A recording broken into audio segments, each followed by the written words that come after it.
Hello everyone, today we have new video review and this time we will check fresh kit from ICM.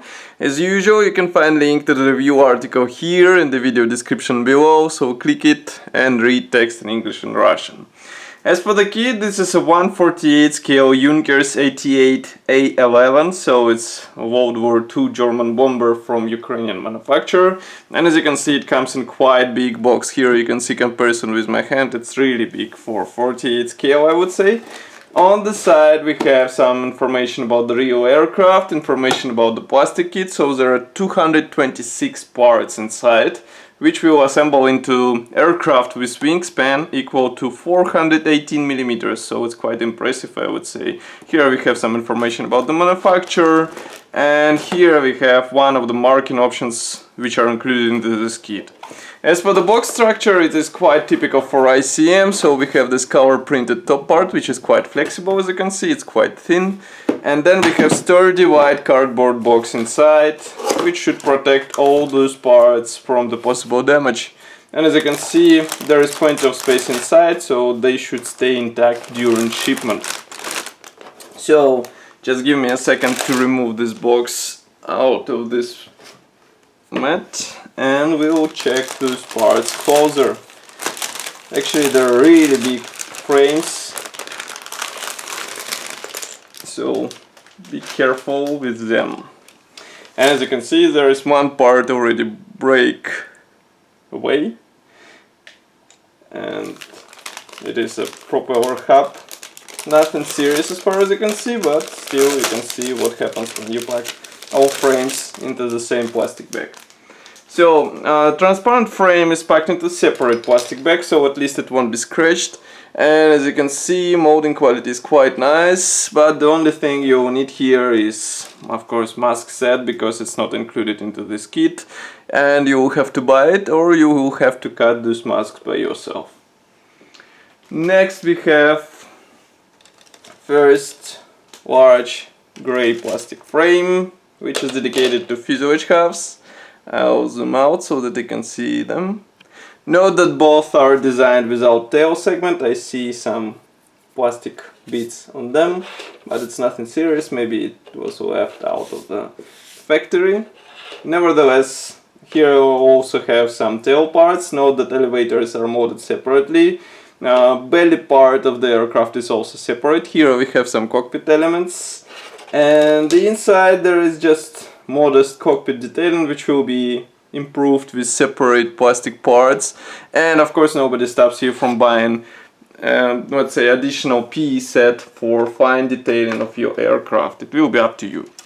Next we have plastic set of parts with propeller, engine gondolas, landing gear wheels, and some other minor elements. I guess, yes, here you can see that we have one propeller hub, and here the one which broke away. Also, I can see that landing gear wheels should be assembled out of two houses, you can see here, and some modelers would prefer to use resin replacements, especially in such big scale, because it will be noticeable the quality difference and the detailing of those parts. Nevertheless, tail wheel looks quite fine, and I think it can be left, let's say, on the original out of the box build. Next we have more of engine gondolas, surprisingly, and here you can see the different type of propellers as well, different type of propeller hubs. I guess this one will be used for the today's version of the aircraft, but I'm not sure. We will check it in the assembly manual, of course. Next we have two absolutely identical frames, and as you can see, they're dedicated to engine parts and also to some bombs and minor external elements. It is quite surprising that both engines will be replicated in 48 scale, and of course you can open the engine gondolas and depict them open and show both engines on your model. It will be up to you.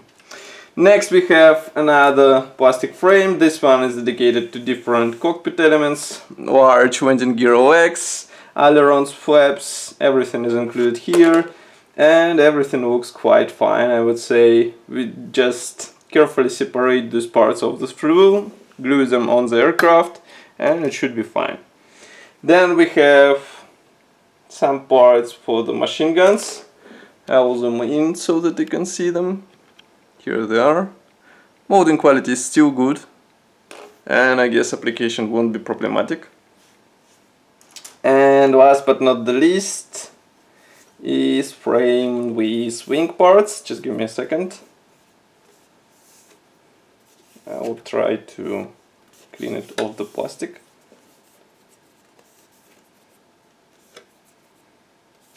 Okay. So here it is. Parts division here is quite typical for large airplanes. So we have two halves, one bottom and one top for each wing, and you have to be careful while aligning them together, even though there are position pins inside. And of course, don't forget that engine gondolas should be assembled separately, so it will be quite an interesting adventure, I would say. Then we have assembly manual, which is placed on the bottom of the box. Here it is. It is printed in form of this nice brochure with short history note in English and Russian. Paints chart is also here. Then here you can see that these engine gondolas which we saw on the large frame, they won't be used. They will actually use the ones which were on the C1 frame. Here I have the decal set, which is printed by ICM, and as you can see, quality is quite nice. We have even some decals for the cockpit, some stencils, so finished aircraft should look good.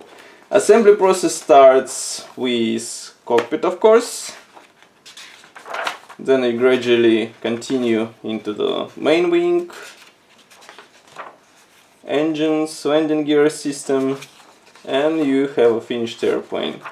Here you can see stencil application guide, here you can see marking option, and here is the second marking option. So there are only two marking options included. So that's all for this video review. I hope you enjoyed it. As usual, don't forget to leave your opinion here in the comment section below. If you like this video and you want to help us, press the like button and subscribe to our YouTube channel. And I will see you in the next video review as usual. Bye!